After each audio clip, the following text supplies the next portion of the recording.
So I was actually arrested going back from Poland. I was locked in the jail cell first at the airport, and then they moved me to this famous jail in Poland. Absolute panic attack. I think we don't talk enough about how powerful family companies can be, because how often it can destroy the family. Building a business is the hardest thing I've ever done in my life. And I was working in the kitchen and at a bar for 24 hours straight. What I see in the real estate world is that all the new towns and all the cities look more or less the same because they are financed by the same type of companies. Everyone keeps motivating us Polish, young kids. They used to motivate us, look at those guys in Silicon Valley. They are starting companies in garage. Now they did an IPO, right? But they have parents with a house big enough to afford the garage. Yeah. Right? How do you define or describe your childhood? A lot of pain. In the beginning, what really motivated me when I went to business was to make money so I could show off to all those cool kids from the high school. Wow. Right? Okay. I would not even say that I'm Polish. I would speak to people in German, hoping that they will not catch my accent. Wow, it was that deep, huh? It was that deep.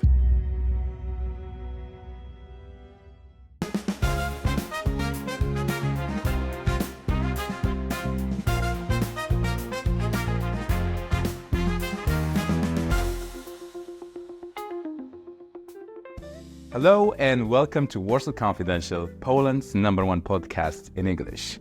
I am your host Kamal Jahid, and today I sit down with Marek Zmysłowski, a Polish entrepreneur and executive. Marek is a visionary in the space of online business and real estate, with a deep passion for emerging markets and the concept of private cities. Join me in this episode as we dive deep into Marek's mind to discover his story from a bullied child in post-communist Poland to a global entrepreneur battling great challenges in the world. Thank you so much for supporting our show. Enjoy this episode. Before we start, I want to tell you about a place I call home. This place is Leila Restaurant and Lounge, located at the heart of Warsaw at Żurawia 32. I call this place home because, first of all, Leila is the name of my own mother. And this is the place where you find me having a meal or having a business meeting or simply just hanging out with my friends. I love Leila so much because this is where I see Polish people and friends from around the world come together to share a drink, a meal, a laugh, or a story. I am happy to announce that Leila is now a proud sponsor of the Warsaw Confidential show. And for you guys, we have a very special deal. You get 10% off your bill, your meal, drinks, whatever you get at Leila. You just have to mention Warsaw Confidential and you will get your discount. Thank you, Leila, for sponsoring this episode. I look forward to seeing you all there. Marek, welcome to the show. Great to be here. Thank you, Kamal. Who are you? What do you do? And I must add to that, why does it matter? Why do you care about this stuff? I am an entrepreneur. This is the most basic definition I could use, although I have been doing many things. Currently, I'm a real estate developer, although for the last 15 years, I've been actually focused on developing online solutions and software. Now I went to this hardware world, so it feels like I'm learning from scratch again. Why it matters? I wouldn't be doing business if it wasn't if it was just for the money. If I don't do something that is ambitious, I feel like I'm just wasting air. We're so lucky to live in Poland. I mean, we're in top 1% or 5% when it comes to life quality on earth. And if we do something that is just paying our bills, I feel like we're not paying the debt we were given. Interesting. So what should I know about your earliest years that will help me understand the man that you are today? Yeah. Well, I guess what defined me was the fact that I come from a very small town, Koszalin. It's like less than 100,000 residents.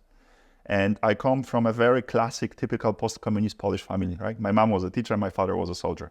Oh, wow. At the same time, all my mother's grandparents' side were still in Germany because that family was split because of Second World War. So we stayed on those lands that became Polish. They used to be German. Part of our family went back to Germany. It was a whole mix. So my cousins living 300 kilometers away from me, they had the computers, they had the microwave, the French fries, the McDonald's, and I had some oranjada from a shop. What's that oranjada for people who don't know the? It's like the cheapest version of Fanta, right? That you would buy, not even in a can, you would buy it in a plastic soft bag. Right? Yeah, we had the same in Morocco. Correct. So I was raised, I was formed in this whole conviction that my life could have been so much better if it wasn't just for those stupid 300 kilometers, right? And then you realize how, communism versus capitalism works and so on. So what really motivated me throughout my 20s was to change the fate that I was given by being born in that particular place. So I really wanted to get out of Koszalin, then out of Poland, and do as much as possible of international adventure, whether you call it business adventure or personal adventure. I wanted to taste the world because I was running away from my fate of being born into a post-communist country in a small town of Koszalin, 10 hours away from any civilization, that I thought that is the definition of civilization at that time. How do you define or describe your childhood? A lot of pain. I was, what describes my childhood is also the fact, besides being born in Koszalin, is that I was kind of a chubby boy. So I was bullied. I was shy. I was this, if you imagine this American comedy movie, like when there's this cool kids and there are those geeks who are trying to help the girls with, math class. Like American Pie movie. Yeah. Correct, or even earlier. We grew up with that. Exactly. I was that nerd. And that feeling of always trying to belong to the cool kids also is something that shaped me. And that's something that I always come back to, those tiny traumas. I mean, I would never call it trauma. I call it like micro traumas, like micro negative experiences that kind of shaped me. Right? In what way? In the beginning, what really motivated me when I went to business was to make money so I could show off to all those cool kids from the high school. Wow. Right? Okay. So you were really motivated by showing off to those who were cooler than you back when you were younger, right? That motivation long term can kill you really, because it's not even materialism, like it's something else. There was no vision, there was no lack of purpose.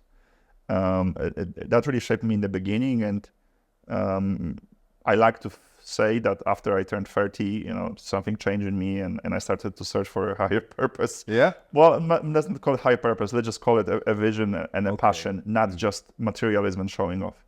What's that purpose? Right now I am involved in a real estate project, and it does feel like I am able to use all my experiences. What I did before was online business. What I did before was many different businesses in Sub-Saharan Africa and in Eastern Europe. What I see in the real estate world is that all the new towns and all the cities look more or less the same because they are financed by the same type of companies. And there's a lot of conversation about building in a way not to destroy the nature. And I do see a problem that when you think ecology, you probably imagine a very small type of resorty village or town. The problem is sustainability starts with cash flow. So most of those projects are bound to fail because they don't have the money to afford the technology. So my vision is, and my big challenge and what my passion is to become a big organization that doesn't lose what everyone loses once you get big, which is the very vision that you created this with. So I'm trying to build an organization that doesn't become greedy as it grows. And this is the very important characteristics of a business to stay more harmonious. In that particular case, because I build in Dominican Republic in harmony with nature and in local communities. I guess that's my vision now, like to prove the world that you can build a big organization in real estate development that is usually considered as old money, not necessarily conscious money. My vision is to prove to the world, maybe again a little bit of showing off, that you can do this. And that's what drives me really, right, when I wake up in the morning. So before, okay, how did you get there? Because you started in finance, right? That was your Well, finance is by a big trade. word. Yeah, I started as a sales guy, as a door-to-door agent, Okay. insurance agent. Yeah. Okay. Yeah, So let's fly back in Yeah. time, travel back in time. Yeah. And so we can shape the story and actually get to what you are doing Yes. today. So maybe it will help us understand. Correct. So, long story short, how I ended up where I am right now in the Dominican Republic. So, Yes. I'm 19. I finished my high school. I'm trying to get out of Koszalin as far as possible. My mom tells me, "Well, you're good at maths and physics. So what can you do? You should be a teacher. Like, I'm gonna help you find a job here in my school." And so on. My mother was also a teacher. I'm like, no way. So I got myself into Poznań Technical University, and after first semester, I realized that although I think I know how to learn how to design robots. That's not what I want to do. I want to go into business. My roommate just said, "Hey man, I just made more money in the last month than my parents are doing in a year." I'm like, Wow. What the hell are you doing? I'm selling insurance. I'm like, what is this? Show me. So I really got into this very sales-driven organization that used to sell pension funds and insurance and then mortgage loans. Like all this finance. Yeah, exactly. That was the first hype in Poland before the crisis of 2008. And that kind of got me into business, and that made me realize I want to be in business, not necessarily designing robots. That's where my life was defined. I got burned out. My first burnout was when I was 23. Back then, I didn't know what burnout really means, but basically I would wake up in the morning and all the energy I had was to jump into my jacuzzi, because back then I was so crazy I had a jacuzzi in the house. I mean, speaking of crazy money you spend when you're young. And I would just stay in that jacuzzi for a whole day, not having energy to do anything. At some point, I got excited by the potential of online startups in Poland. So we were able to raise some money, did some first projects, even in funeral business. Wow, okay. And at some point, my smaller and bigger failures and successes in the online world got attention of I guess back then, Europe's biggest investment fund that invested in e-commerce in the world. You can call it the Apple of e-commerce. They called Rocket Internet in Poland. Oh yeah. I know them. It's a German. It's a German They just based. copy all the success. That's how they started. Yes, that was the big story. I mean, eBay didn't want to enter Europe, so they opened Zalando, and after 90 days, they bought them for. They are the ones who are running Zalando now, right? Correct. These are the owners of Zalando. So the whole idea was, I mean, let's go to Africa before Booking.com, Expedia, and Amazon goes there. And let's hire some crazy founders that have nothing to lose. Here I am. Like, yeah, it's me. Yeah, that was 2013. And that started what has been one of the biggest adventures of my life, because we launched Nigeria, then we went to launch 17 other sub-Saharan countries. And in 2019, we did an IPO on New York Stock Exchange. So I already knew that, working in emerging markets, on the business side was something that I really liked to do.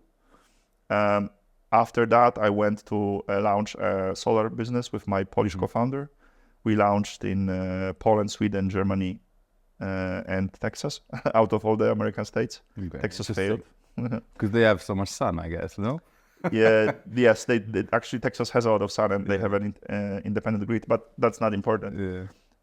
That adventure made me fall in love with real estate. Okay. And I've realized that a lot of things that by we I mean startup people, the people that are building businesses in the online space, knowing what content marketing is, what performance marketing is, we can bring a lot of that knowledge into this super, super old school real estate world and maybe change a thing or two. Interesting. So, okay, now you spoke about the drive, the passion. But what I'm trying to really get to is, if someone now is like, okay, I really want to do my thing, I also want to do a startup, how can you talk to them through your story?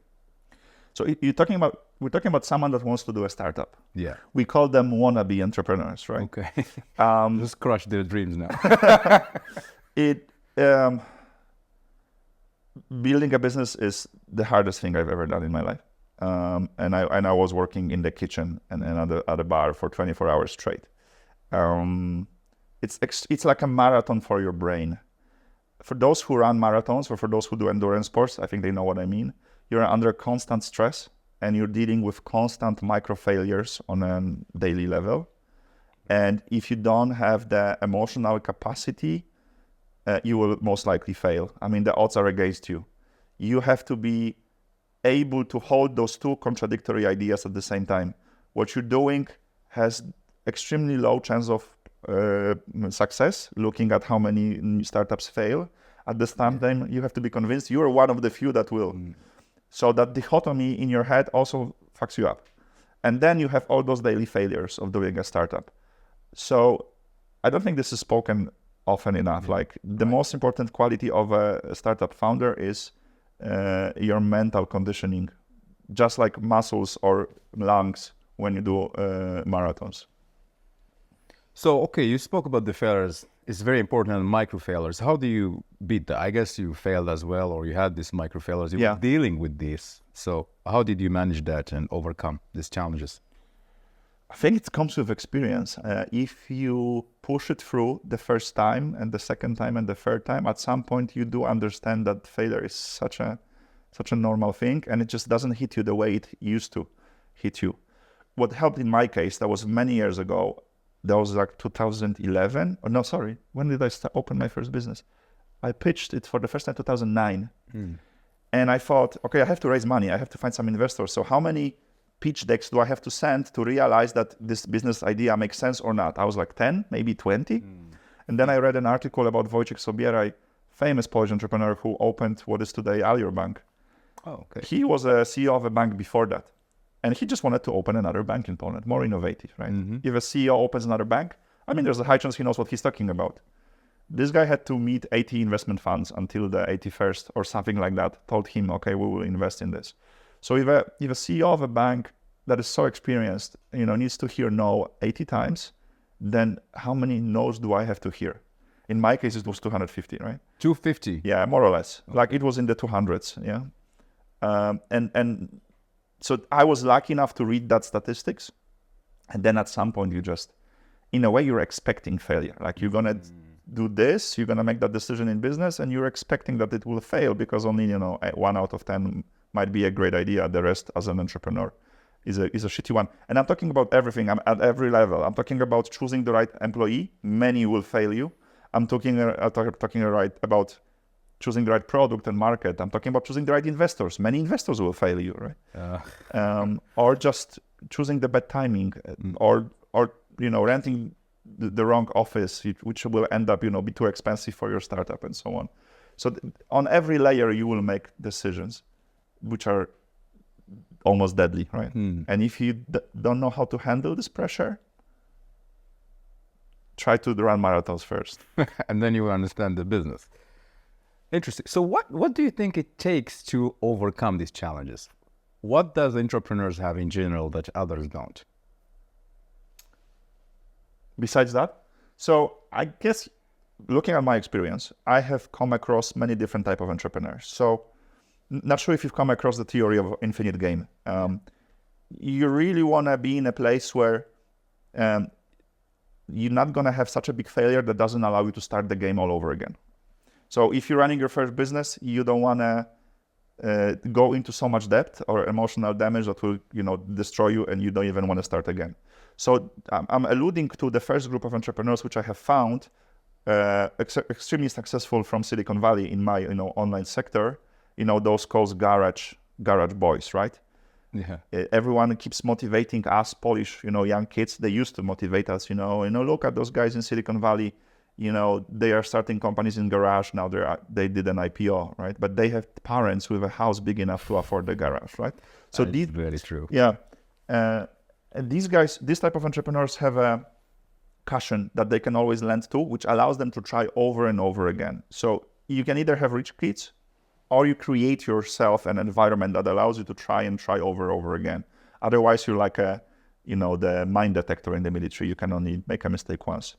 The second group of entrepreneurs I would look at are those who are just so motivated, but something inside them, in my case, it was the need to show off that I have value because I was bullied. Some people have traumas. There's many successful entrepreneurs that were adopted. At some point in life, they were declined the value, right? They didn't believe in them. So they have super low self-esteem, but at the same time super high ego, and that really drives them, and it makes them successful. It might also kill them emotionally, but it makes them successful in business. But then I've also come across this extremely peaceful and well managed analytical minds who also understand business, and these guys are like super killers. If you have someone that knows how to do sales, which means you are able to convince not only clients but also talents to work for you, but then you're not allergic to Excel. You know how to look at data and see trends, not only in the market but also where the problem in your company is. I think those are the supermans of business, which I'm not part of. I'm allergic to Excel. That's why. Yeah. So am I. That's why you have to be able to hire a CFO that is good. That's a good one. I'm gonna just quickly to share a quick story. So when I came into Poland in first time as an intern in 2008. 2008, okay. As an intern, but I left and I came back. 16 years earlier. No, but I left. I came back in 2012 when we met. But I was in Krakow and I fell in love with the city so hard, and a girl as well there. And I was desperately looking for a job, and then I found one, and it was this consulting company. Okay, no names, but my job was to be like an assistant to the super CEO? CFO. No, not CEO, the CEO. finance Finance guy. Okay. Woman. And she's like, okay, so first is, we talk, like, I'm like convinced, because I'm also a sales guy. I was like, this, and he's like, okay. And then I remember she turned the laptop, it was like an Excel sheet, and she's like, do this and that. And then I remember I froze. I was like, fuck. And she said, yeah, I knew it. She said, look, you're a marketing guy, never ever, like apply for a finance job, you're not cut for this. And she actually changed my life. I left that interview sad and crying because my visa was ending and I knew I had to go back to Morocco. But while traveling, I just remember what she said. She said, never ever work in a company, you're not cut for this. And it was a life-changing memory, man. So she's like your coach, yeah, it impacted me so hard. I still think of her. So thanks for mentioning the allergic part. Actually, I love it. It's moved me. So because this is obviously a show about Poland, and I want to dive a little bit into your Polish heritage, if I may. So how do you think your Polish heritage has shaped you as the businessman you are today? In every possible way. I've come a long way from trying to run away as far as possible from Poland to coming back and appreciating everything that Poland and Polish people and Polish family and Polish tradition has given me. But it required that trip. I always like to say Poland is the best place to live in if you had a chance to live somewhere else first. Wow, that's deep. Yeah. I love it. So I was not aware of that before my trip.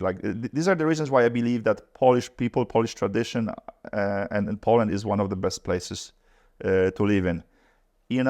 The meme, the internet meme that says good times create weak men creates hard times create strong men, and strong men create good times again, right? Yeah. It kind of feels like globally we are in the good times and that created weak men, but because Polish people, we are still so close to the traumas of the Second World War and the communism, we are still a generation of strong men that, thanks to globalization, are taking advantage of, markets driven by weak men in other parts of the world. And I have met so many Polish engineers who are just amazing when they work in teams. I mean, Polish education system, especially when it comes to science, STEM, is amazing. Thank you, communism. That's one of the few things. Yeah. And Polish managers are absolutely amazing because they have the grit and they have the hunger to do something. If they lose their complexes. Complexes. What do you mean? We do like to think about ourselves as the most European Russians or the sober Germans, right? We are always between those two empires. And I don't know about you or your friends, but we always were kind of raised in this conception that we are not, that we're still aspiring to be as good as the West, because we still have so much catching up to do. And we do remember that we used to be such a big empire. So Polish people like to celebrate our failures more than the winnings. I think there's still some generational trauma post-war, post-communism. But if we are aware of it, that changes into a big strength. I mean, we are still a rather homogeneous society, not only when it comes to religion, but also when it comes to the wealth. I mean, basically Nazis and communists killed all the rich people, right, at some point. But it did help us in the last few decades to create a strong society that is now getting wealthy almost at the same pace in comparison to the West, of course. And that gives us a big advantage. I do feel that Poland is about to enter the next decade or two of amazing growth until the demographics will catch up with us. Well, or that's hopefully another not. topic, yeah. The strong attention to family, the Christian values, the Western culture values that were given to me, I believe help us building whatever we want to build. I am proud of it, and I am proud of the Polish heritage. But I've come a long way from. I remember maybe 20 years ago when I went to Germany, to the country of my cousins. I speak German because of my family, right? Oh, so I would not even say that I'm Polish. I would speak to people in German, hoping that they will not catch my accent. Wow, Right? it was that deep, huh? It was that deep. So, and then you made that realization. So again, very strong nation. Many reasons to be proud of. Many cases we don't even know. Maybe we don't travel enough, and so on. We're speaking in generalization terms, right? Yeah, of course.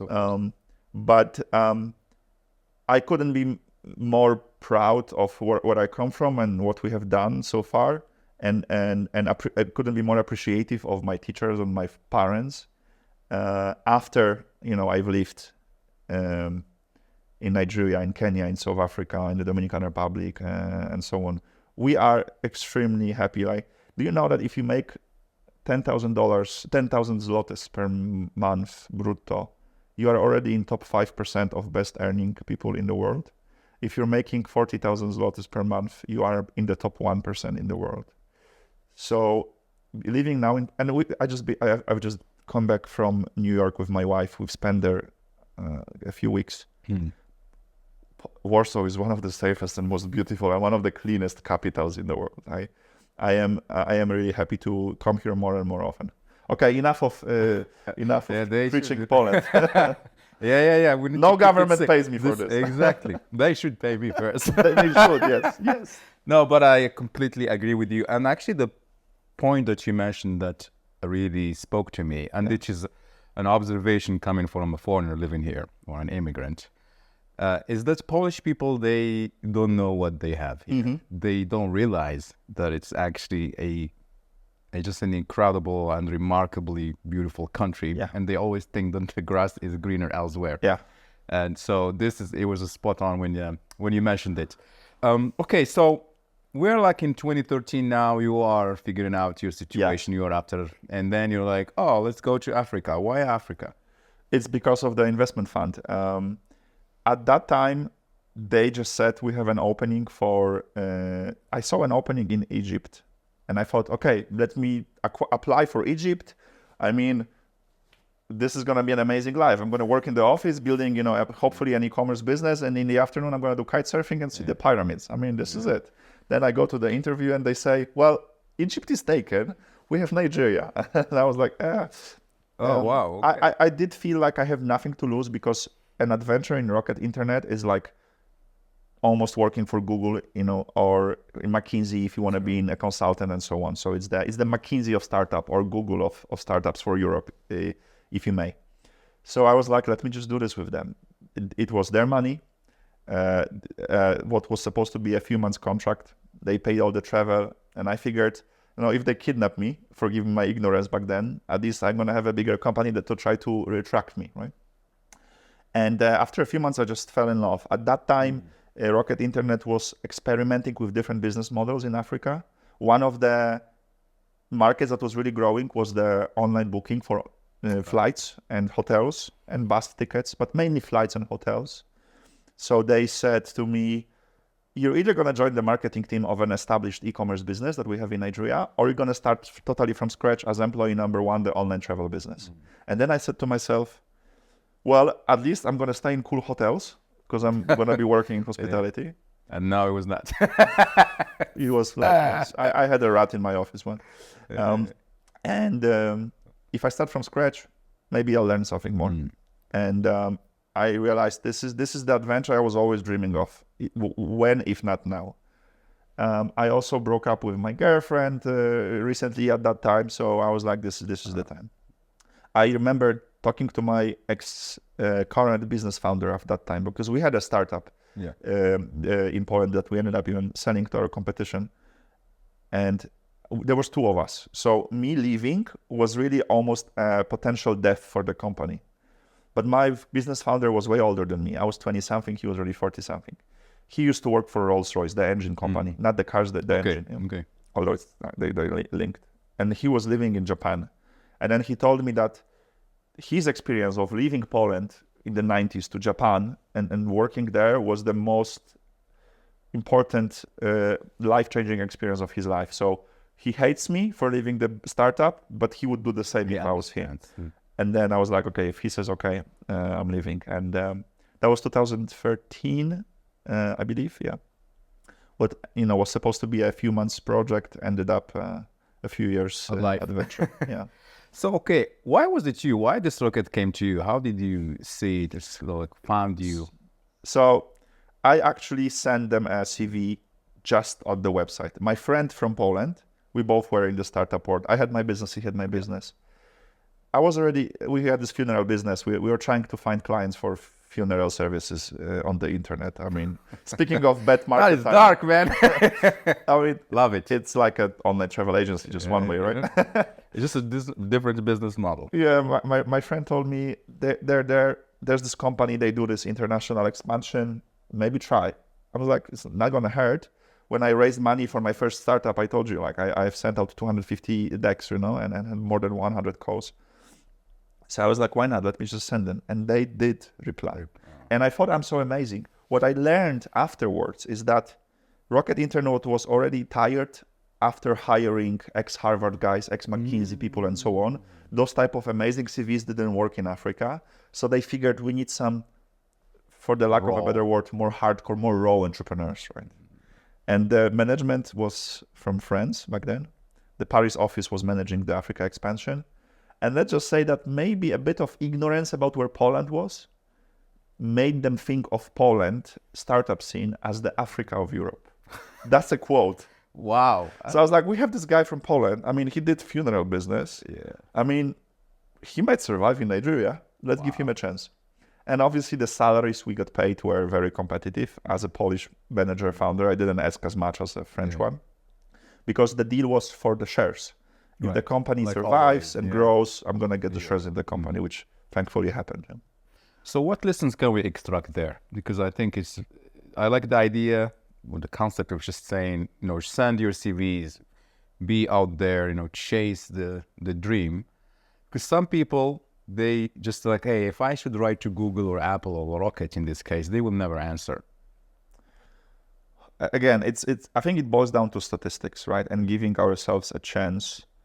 I come from the online world, and the hour of sending the email can make or break a deal.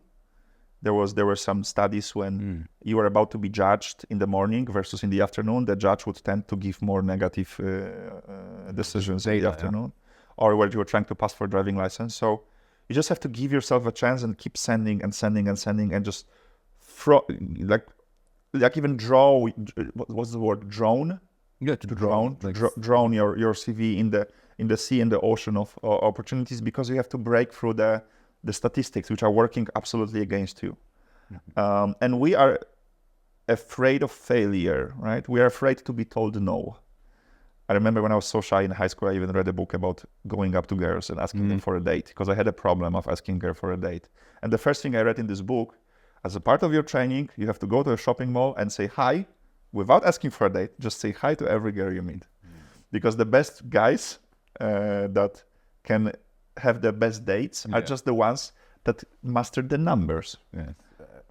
So again, the first thing that come to my mind after asking that question is change your perception of statistics. Like you gonna have to try probably not 2 times, but 10 times more than you think you have to. That's a good tip. Yeah. Just go out there and kill it. Yes. No, I agree with you. It's a numbers game at the end of the day. The more, it's a conversion rate game at the end of the day. Okay, so because I also want to talk about the book that you wrote, this Black Unicorns. I love the cover, by the way. I'm a design guy, so it's actually, and I remember that era when the book came out. When did it come out exactly? 2018. Okay, and it was like all over the place. So it's called Chasing Black Unicorns. Tell me about that book. So Chasing Black Unicorns, a unicorn in my sector is considered a company that has a more than $1 billion valuation. Right. Every startup founder chases that unicorn. Black, because most of my stories are happening on the so-called Black continent, which is my continent. Yeah, so. Your continent, exactly. When I moved to Nigeria, I tried to get as much knowledge about where I'm going from literature. I'm a book nerd, right? That stayed from me from high school. So I remember downloading every book about business in Africa that I could find. And there was maybe like 3. Most of the books about Sub-Saharan Africa, especially Sub-Saharan Africa, because Morocco is more North Africa. Yeah? Right, it's well known, yeah. Way more advanced part of the region. Those were books about a guy driving his motorbike through the desert, or a book about why nations fail by some professor of academia. And I'm like, no, business guy wrote a book about, failures in business in Africa, Sub-Saharan. And then I remember thinking to myself, well, maybe that's me. Maybe I'm going to be the first one. It stayed in my head. I always like to write and read. So it came easier for me, I guess. And then when my problems happened, just for those who don't know my story, one of my business partners of my second business in Africa, which was a software company for hospitality as well, essentially during our war for the control over the company, did something that is considered illegal, basically bribing the police to arrest me. Oh, wow. Well, some people have, they use different things. I remember during the legal fight, which took a lot of my money and a lot of nerves and cost me a lot of emotions, and I went through another depression that time. I remember that the thought of writing a book about everything gave me hope. And I remember saying to myself, when this ends up good for me, with all that drama of Interpol and me being, arrested and so on, I just made this boring business book slightly more interesting. It's true. And that really helped me go through the legal battle, which took some time. And then the whole process of writing the book, as painful as it was, to have to write it down, make it clear for the reader, also made it clear for me. It was like a psychotherapy on its own. So I highly recommend journaling anyone who is going through anything. It does help a lot. And it helped me on many levels. Also made me more recognizable now, and many people come up to me until today and say that they've gotten something out of the book, and that's the type of satisfaction you can never get only looking at your bank account. I agree, fully agree. So how does it make you feel when you're chased by Interpol? I went through 3 or 4 stages. I will figure out now. It's 3 or 4 stages of grievance in 24 hours. So I'm stopped at the airport. They keep me there for a significant amount of time. There was like in Nigeria. That was Poland, actually. Poland. So this is why I'm saying that my wife is my angel and she saved me. When I met her, I was still living between Nigeria and South Africa, and I met her, fell in love. I went to see her in December in Dominican Republic. I met her parents already. And then I told her, now you have to come for Christmas to Nigeria, because Nigeria is a cool country, especially when you come for Christmas. And then she says, well, no, because you already met my parents, now I have to meet your parents. So we've changed our plans last minute and went to Poland. So I was actually arrested going back from Poland. But I was arrested in Poland, which was the very single thing that saved me, because I was able to defend myself being properly. Poland. Yeah. Yes. So that's why it was Poland. But to go back to that story. Yes. You are stopped at the airport. In the beginning, you're like, I don't know what's happening. You are in refusal of what's happening. Is this like a joke? Is this like a hidden camera? Why? I'm like, the worst offense I've ever done in my life was speeding tickets, right? I lost my driving license. Then they tell me there is an arrest warrant and extradition request on you from Nigeria, and the so-called Interpol Red Notice. So then you go into absolute panic attack. So I was locked in the jail cell first at the airport, and then they moved me to this famous jail in Poland. Which street is that? Mokotowska or something? I don't even remember. This one, I think I know, yeah. Rakowiecka. Not in Mokotowska, for sure. Yes. How do you know that? Philip was chilling there once. Yeah, I remember total anxiety attacks, panic attacks, losing breath, running in circles, making push-ups. Push-ups. No, they took all my stuff. Then the despair comes. Like you end up not knowing what to do. Like you lose all your hope. You just sit there. But then that peace kind of gives you strength again, and then you go into accepting what happened and trying to think of all the options that you now have. Okay, if they open the door in the morning tomorrow, what's the worst thing that can happen? What's the best thing that can happen? Should I ask for a lawyer? Should I ask for a phone call? And so on and so on. Once you play out all those scenarios in your head, it feels like you regain control. So that was the grievance stage, right? You refuse to believe, then you go into panic mode and despair, and then you build up from there. So I guess 3 stages, right? Yeah. Unless I forgot something. And then it was all about extremely complicated legal battle. Wow. Because there are books written just about Interpol and how it's a great institution to help, catch international drug dealers and terrorists and so on. But because of its bureaucracy, it can also be used the wrong way. So essentially, we had to fight in 3 countries at the same time. We had to fight in Poland, in Nigeria, to keep me in Poland so I can fight from Poland.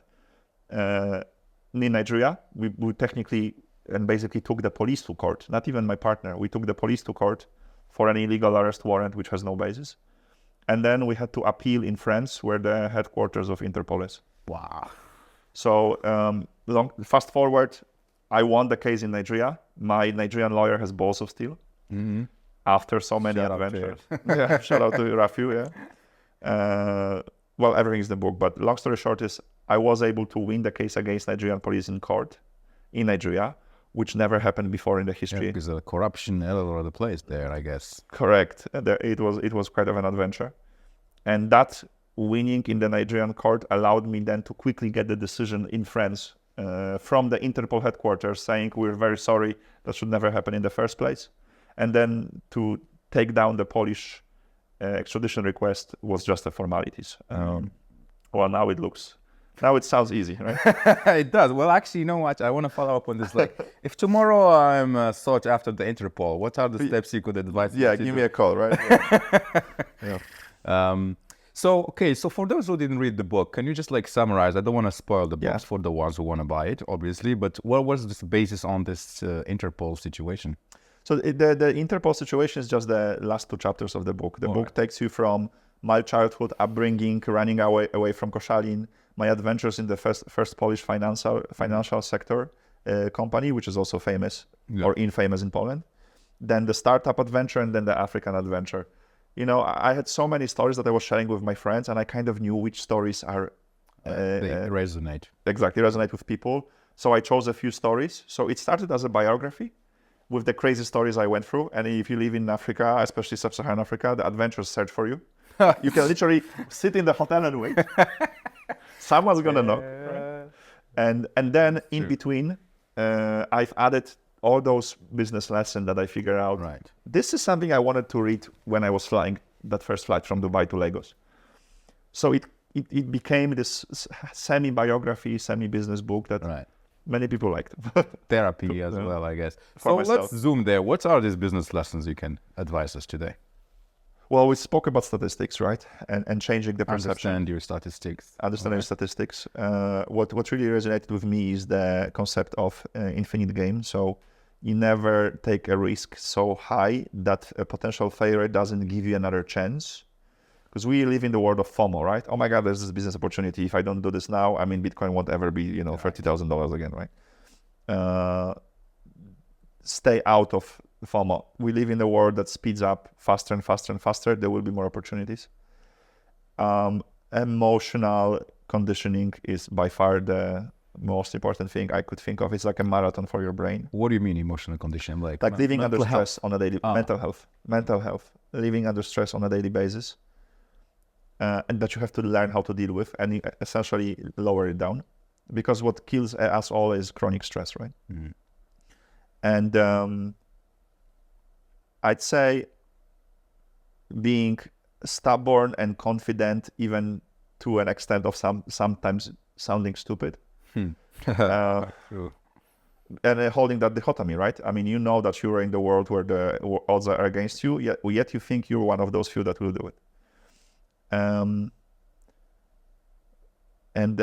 Not being afraid to go after companies or people that you would think you're not good enough to work for or hire.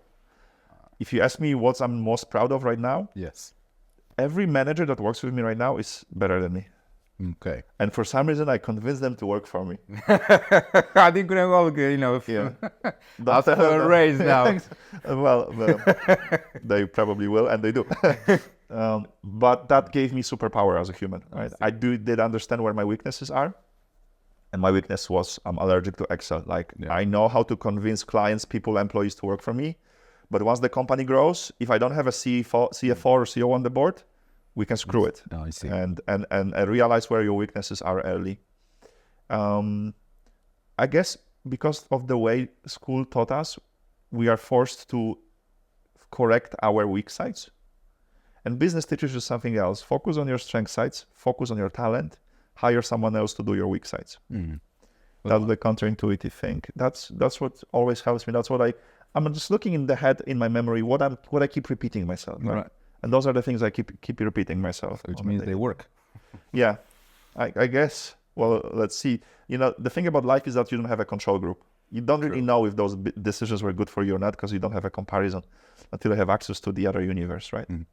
Exactly. Another timeline. Another timeline. Okay, so Poland always comes to the conversation. What do you think about the state of business in Poland currently, especially the startup one, or in general?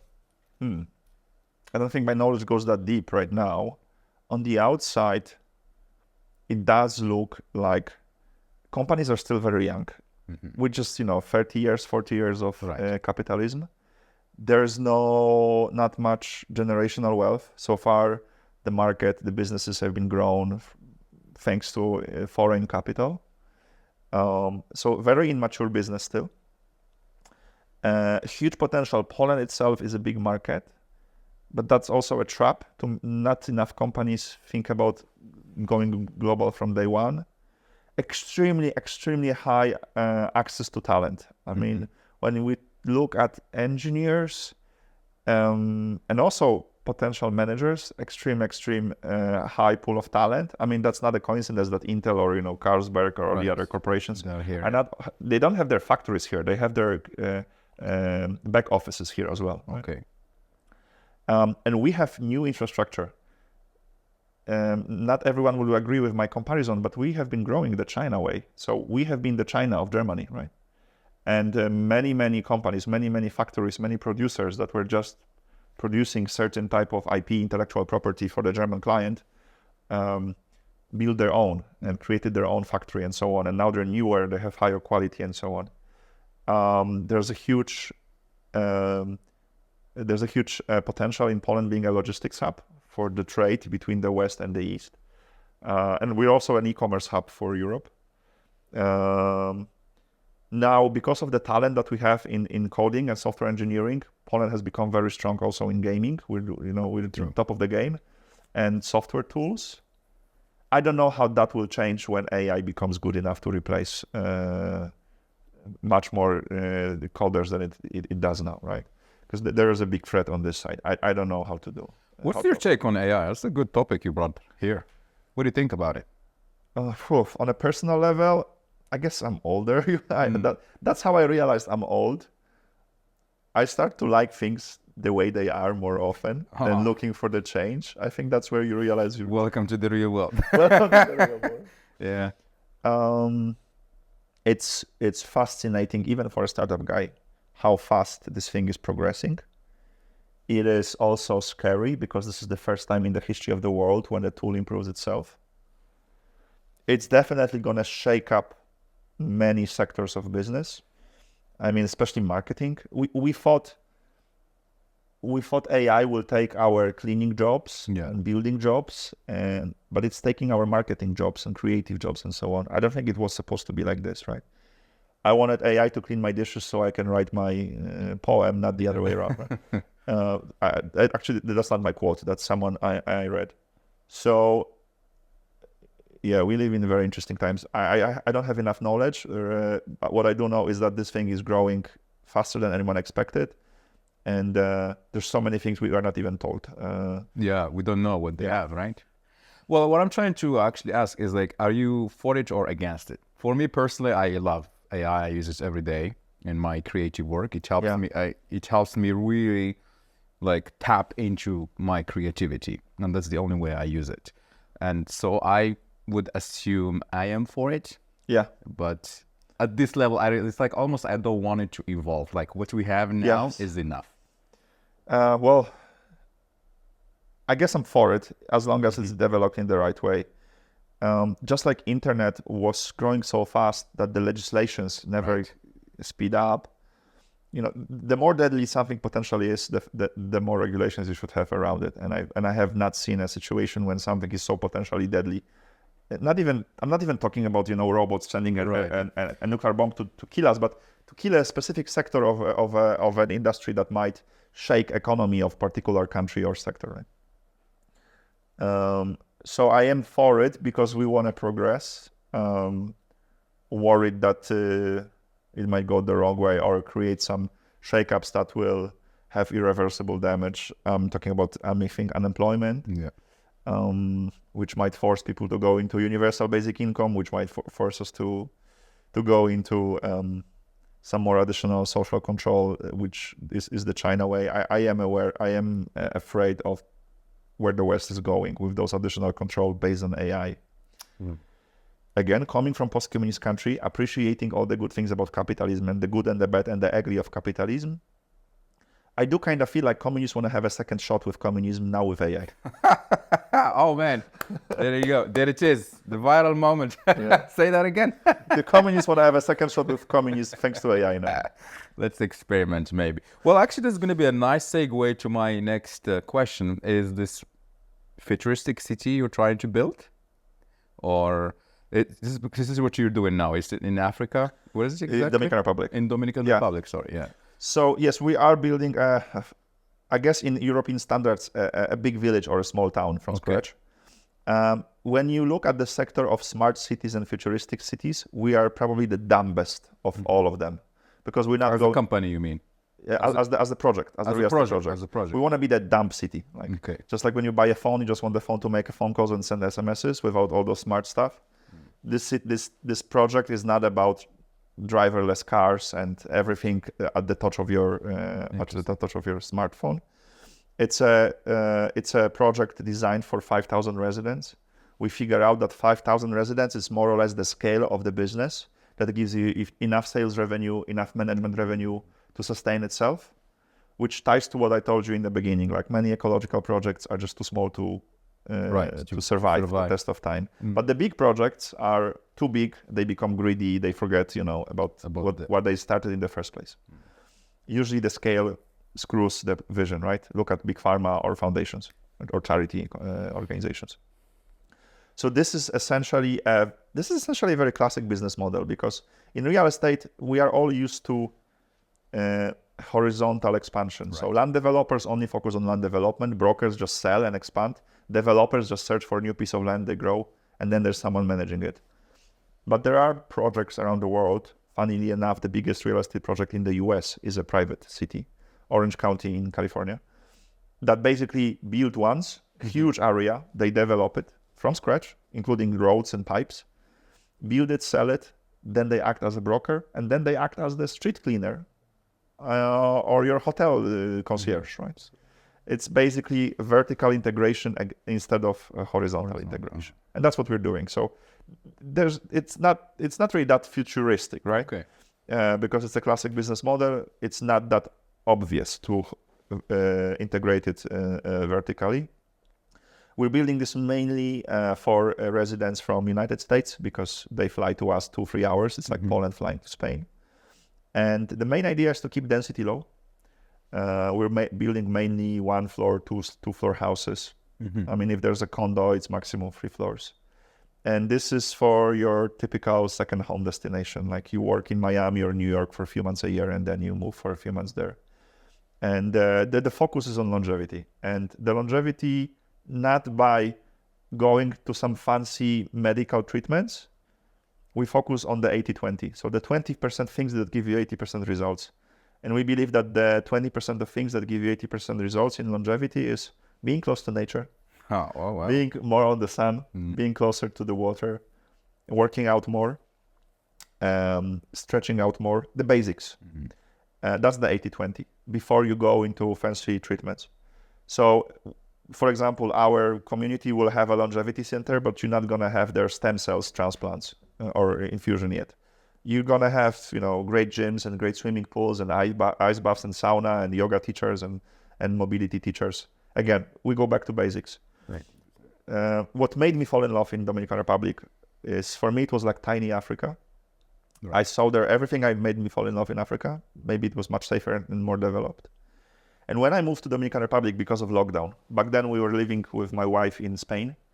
And that's where I realized something is wrong, because someone tells me to stay in home for 11 months and not go outside in order to stay healthy. So I really became way more conservative when it comes to protecting my freedoms.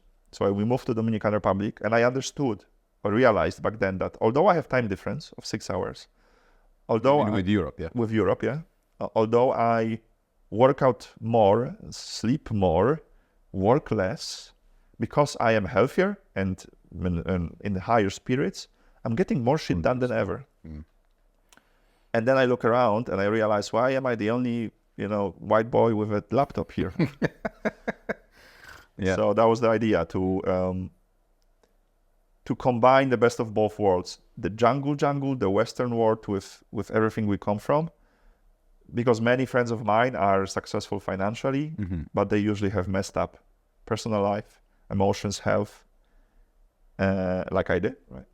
And that building that connection between Poland and Dominican Republic, between the jungle and the concrete jungle, having a little bit of both, balance, right, is what helped me as an entrepreneur. And that's how the concept of, hey, let's build a town for this type of people as well. So is this concept scalable, or is just like you're going to build this 5,000 because you mentioned it has to be cash flow positive? Yes. Right? How can you scale this project? I mean, how do you make it work? You don't want to scale the project itself. Like you don't want to go from 5,000 to 50 residents, because you're going to destroy that very reason why you did it in the first place. I see this potential of scaling in the way of expanding to opening more communities like that in the same country or in another country. It's very hard to scale.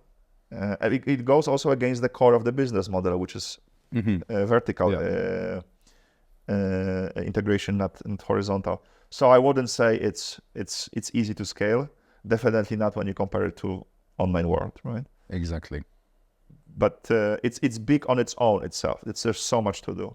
I'm scaling up inside the project because I'm not building everything myself. I mean, I have to find other real estate developers that would want to build on my land, because it's almost impossible to build, 1,000 homes and a few condos and a tiny shopping mall and a medical treatment. It's impossible to do it on your own. So the way you scale it up is by trying to invite other people. So how's the progress now? How's this going? Like, what stage are we in now? So it's divided into 7 stages. We have pre-sold 75% of stage 1, and we started the construction. First residents should be there by the end of next year. So I would say the worst is behind us, because first you had to tell the world, hey, this is what we want to build, right? You want to join? But now is the big challenge. Now you want to deliver what you promised, because you started building. And I'm going to tell you that it's not easy to build a big real estate project in the Dominican Republic. So we are... Why is that? Well, for starters, we are building in an area in between 3 national parks. This is an area like I could compare it to Bieszczady or the national park in Mazury, somewhere in Poland. So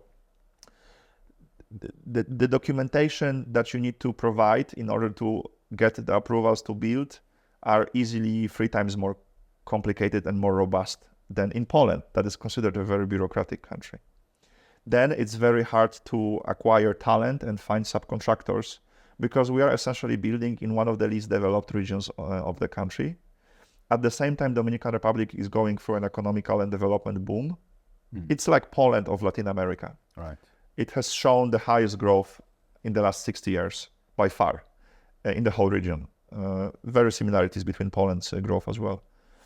And 90% of that development is in an area known to every tourist, Punta Cana. Those are the big projects. Those are the high prices and so on. But we are building far from it. So it's very hard to convince professionals, construction managers, engineers, subcontractors to go now to this essentially smaller project when you look at stage 1, looking at all the other deals they can go after in Punta Cana. So we've tried to mitigate these risks by bringing engineers and construction managers from Poland, from Chile. But then you realize that, first of all, you have a culture shock. Yeah. There's not that easy. There's a team, especially in construction, way more old school values than in IT. And then just because you hire an engineer, a structural engineer that has been doing this for 20 years in Chile, doesn't mean all his skills and experience are transferable to the ER. So definitely hiring skilled management and experienced engineers has been a problem because the ER is a relatively small country, 11 million people, GDP per capita $10,000. That's like Poland 10 years ago. At the same time, big growth. So everyone good. Potential. Yeah. It's like imagine the war in Ukraine is over and the whole Ukraine is being rebuilt. You're gonna find it challenging to find any builders in Poland because everyone will go to build there. Interesting business idea. So like those are the main challenges when it comes to building, right? Sales is not a problem. There's so many people that want to pay us, right? But obviously they pay us after we deliver the build. So when you ask me what's the biggest challenge right now is to become efficient construction company, because you cannot just rely on subcontractors all the time. I'm only saying this because I'm 1000% have heard of the Akon city, the Akon, the celebrity guy. I think he tried to build it in Senegal, right? And it turns out to be a complete scam. Because I was watching the other day a documentary about it. So, he took all the investors' money, about $1 billion or something. It was $1 billion. Yeah, I think so. Wow. In that area. So are you aware of this and how, because if I want to buy, and because when I was reading, doing research on you, it seemed like, okay, this is the future of cities. This is where I want to live. So how can I avoid the stigma, or how can you help me avoid the stigma that I'm not going to be scammed by Akon? Yeah, well, the potential of you being scammed is still high because there's a few thousand real estate projects being always open on the market every time. And especially when you build it in the markets with low regulations, there is a big problem. You can easily get drawn into this vision and give money to a company that, hasn't shown a proven track record yet, right? And then if you're going to pay some money up front without any proper, security on the contract. Well, your fate is in that people's hand, and it's happening over and over again, and it's happening usually in 2 sectors. It's happening in every time there's a new sector being opened. Like when crypto came to the world, you had a lot of scammers trying to take advantage of legislations not being there, or it happens in emerging markets when the regulations are not high. So the probability is extremely high of you potentially being scammed. From my perspective, it was always my problem number 1, because I wanted to go after individual investors I wanted to raise money from individual investors who will allow us to build the way we want to build, which is basically low density. When I went to an institutional fund and I told them we're not going to build higher than 3 floors, they said it's stupid. I mean, you can build 20 floors and generate more money. Maximize the, yeah. Exactly. So what our strategy has, has exposed our weak points. We had to build a big brand. We had to become very recognizable, which means all the governing bodies in the Dominican Republic came to see if we have all the approvals and so on. Wow. It became problematic. But then you raise money from individual investors who are not usually that well versed and educated. In our case, what we do is our residents pay project stage. So first you pay for the plot which you own, then the whole cost of the house is divided into 8 stages. You pay us the part when you see the walls, then when you see the house and so on. So I kind of had to build such a project and such a payment model actually to respond to all those things. Yeah. I was unlucky in a way, but I actually think now from the perspective of time, it helped me, because when I launched this project a few years ago, obviously you go after your network. I went to meet with Polish investors that I used to work with, the people that know me. And that was just after drama with some other real estate exotic projects in other African countries, very known in Poland. So I had this stigma from day one. This forced me to go after my main market way earlier than I thought, which means American market, Canadian market, Spanish market, and Dominican market. But I had to start selling our product to people that have no idea who we are, and they are very distant to what we do. That's why we had to offer such a payment plan where you only pay for results. You don't pay someone, $1 billion, and they're waiting for the city to start. Be built, yeah. So yes, it did affect me from an entrepreneur perspective, because I would say that and maybe this is a good thing, the education of a potential buyer is higher and higher, the market matures. Okay, so when you were talking about this project, you mentioned something that resonated with me, and you said maybe not me, but in general, that the most successful people, they have fucked up personal lives. Why do you think so? Most successful people? No, I said that it's quite often that you are successful financially, but it comes at a cost. Yeah. At what cost? At cost of your health and personal life. Why is that so often? Well, one, business is so, especially business at a high level, is so draining emotionally.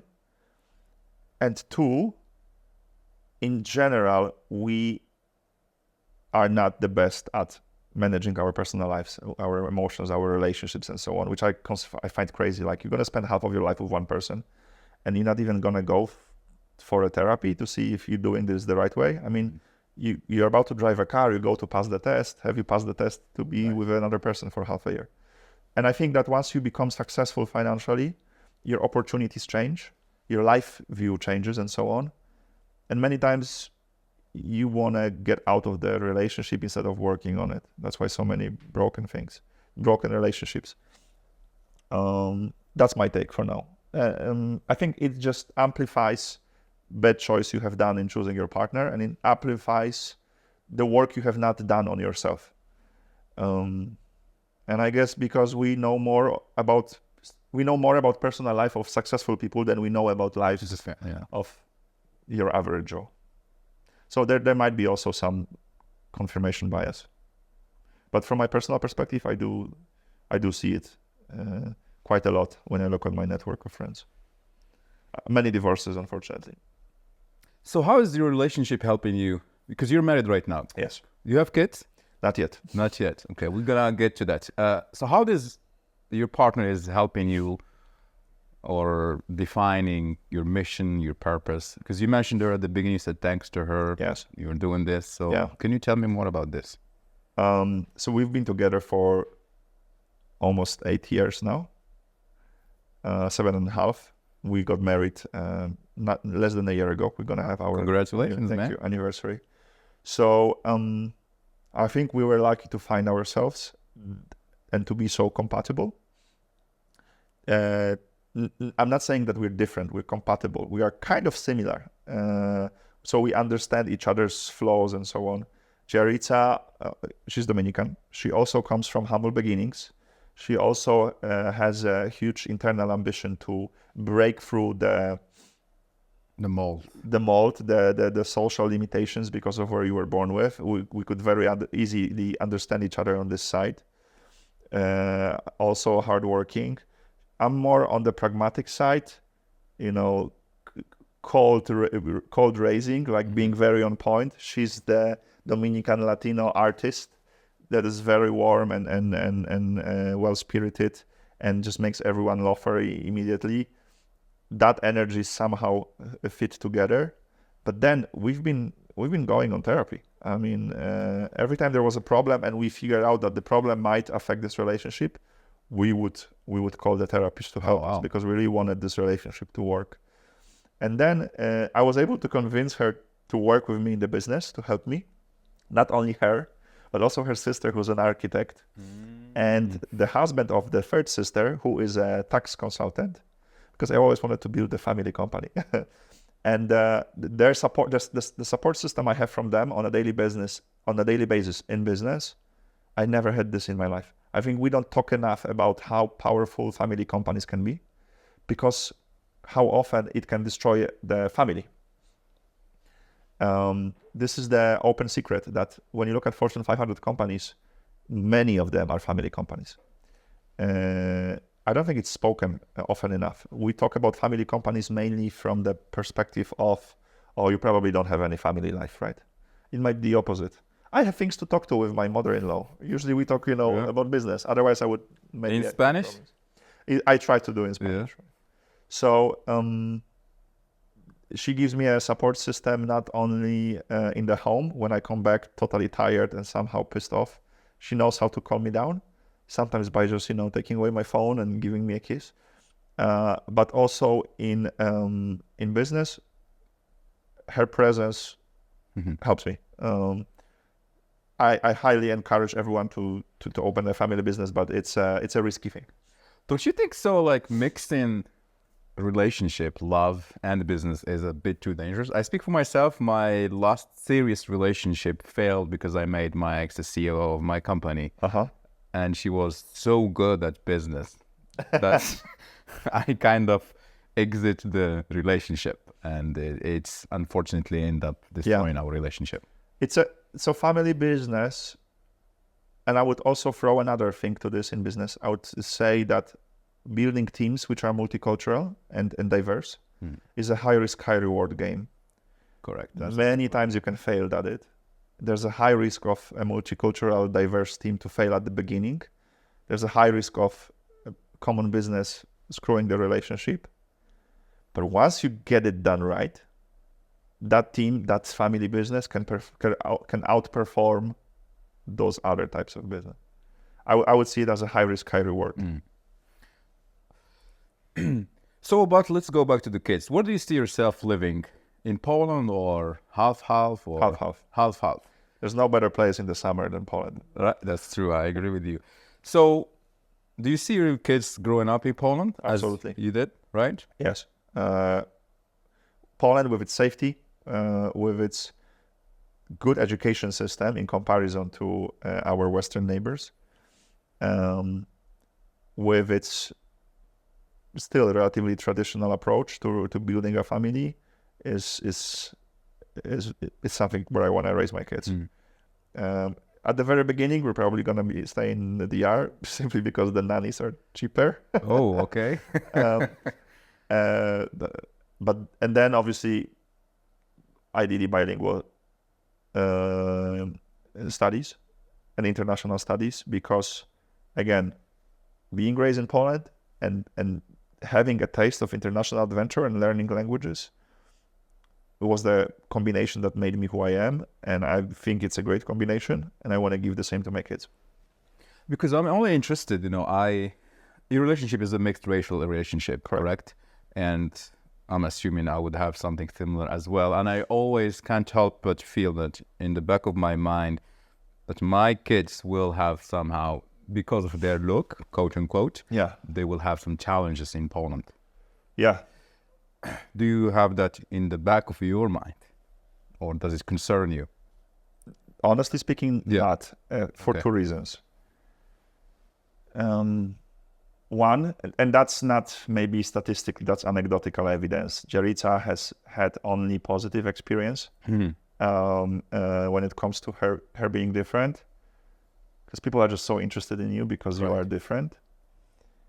And two, statistically, in comparison to the other countries, I'm talking about Western Europe, maybe US to a certain extent, probably not more racist than UK. UK is very tolerant, but way less racist than Eastern countries. I'm talking about Eastern Europe and Asia.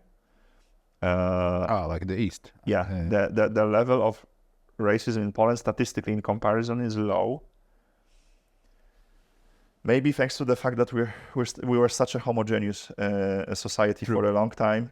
So we might do a faux pas here and there, saying something that maybe is not in the right mode. But I wouldn't see in this the core belief that someone is worse than you simply because they have a different skin color. I would attribute it more to the perception that our culture might be superior. Some people might say so, but I wouldn't attribute it to the skin color. And those two things are many times mixed. Okay. Interesting. Now, I am genuinely and selfishly interested in this topic. Yeah, of course, understandably, yeah. Because I personally never had any like big issues in Poland being here, and I always allocate this to the energy and the approach, and how you approach people is how you are being, respected, and vice versa. So that's why it's very important for me to see a different perspective of this. And have you heard about this test of scar during the job interview? No. So I think you can Google this. So there was a study about they took a random group of people and they told them, we're gonna give you a makeup and we're gonna create a scar on your face. Right. I know this. But tell me about it. And then they sent the people the job interview, but just before they said, let me just retouch it, and they took out the scar. Right.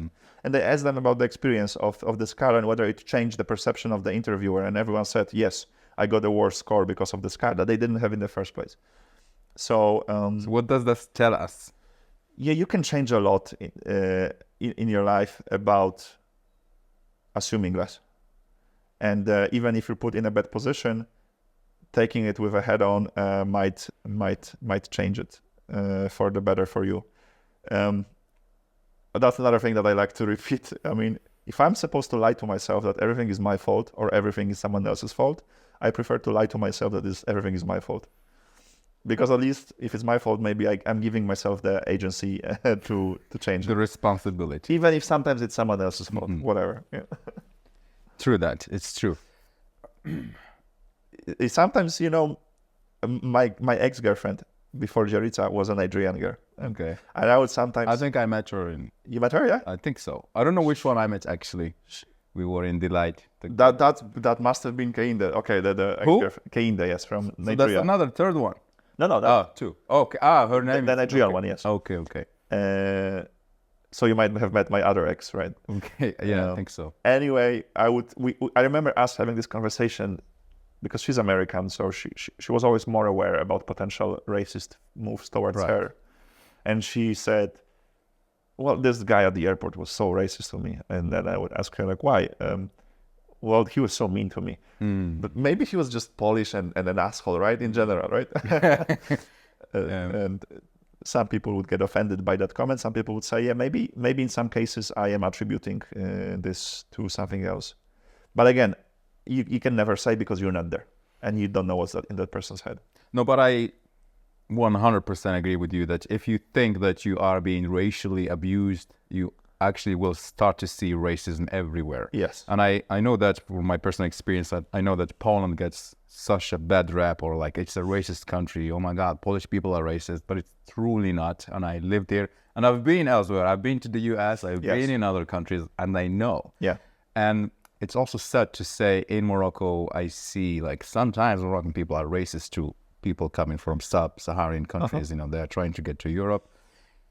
And I truly understand. And I don't see that here because, like I said, again, if you treat people with respect, you will be respected. Correct.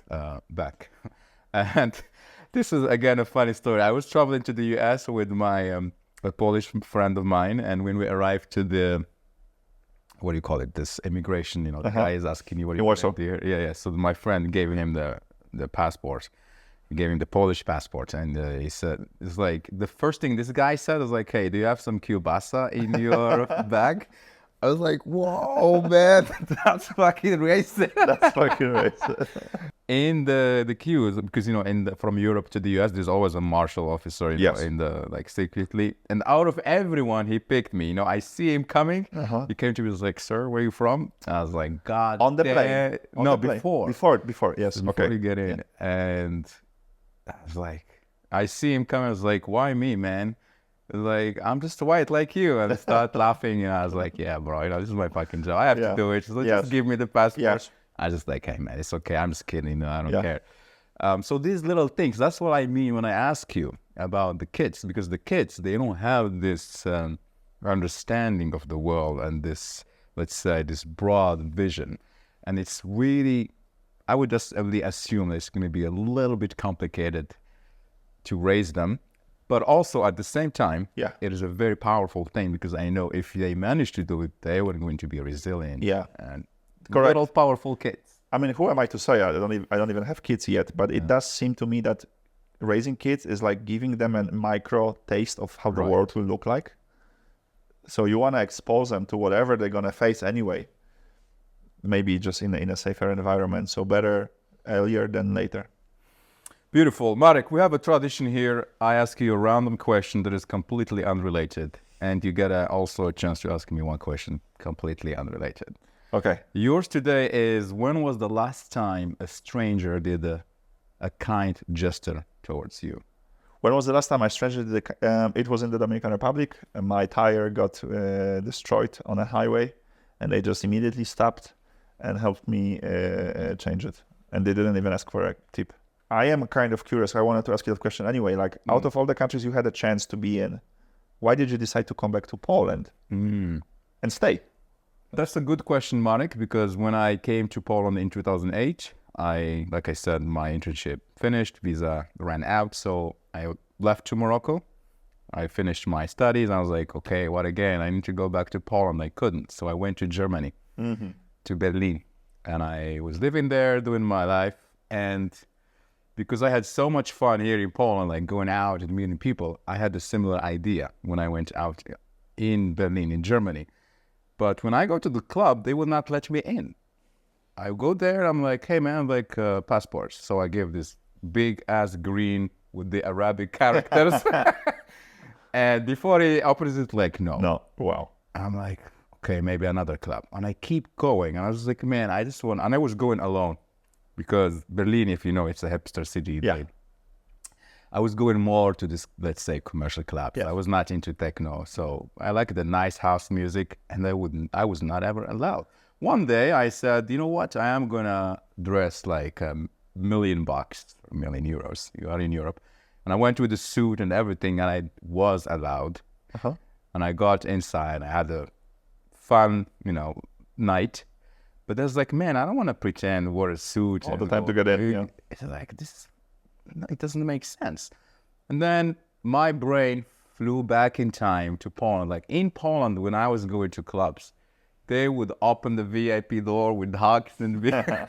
I remember my first night here, and I think I said it in the first episode. I went to this opera club. I don't know if you remember this. Yes, that's the channel. Exactly. And the line was so huge, it was like overflowing the corner of the block. And the selection guy was coming. And out of everyone, he picked me. He's like, sir, please come with us. I'm like, wow, okay. But this is 2008, okay? So it's there was no foreigners here. And as I am walking through the line, and he opened this red robe for me, and he's like, sir, and he's like, we have a VIP room if you're interested. I was like, yeah, you do? He's like, yes, please follow me. And then another guy came, Patrick, who became a good friend of mine. And he's like, sir, please come. I was like, whoa, what's going on, man? I'm just I'm just a broke student. And it's like, what's your name? I said, yeah, Kamal Jahid. It's like, okay, I'll be back. And he went to the back room and he came back with a VIP card with my name. Wow. And so it's all thanks to the proper selection of the clubs. So I don't know, in the bigger scheme of, the Poland convinced me to stay because of the bouncers in the clubs. But it's a parallel, it's an anecdote, obviously. But it told me everything I needed to know about Poland. Yeah. Is the small details. It's not about clubbing, it's not about going out, who cares? But when you see you are treated with respect and you're actually wanted. So after that experience, I made it my mission to come back to Poland, and I did.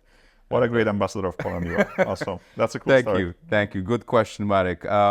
Any last parting words or maybe some advice for Polish entrepreneurs who want to expand internationally?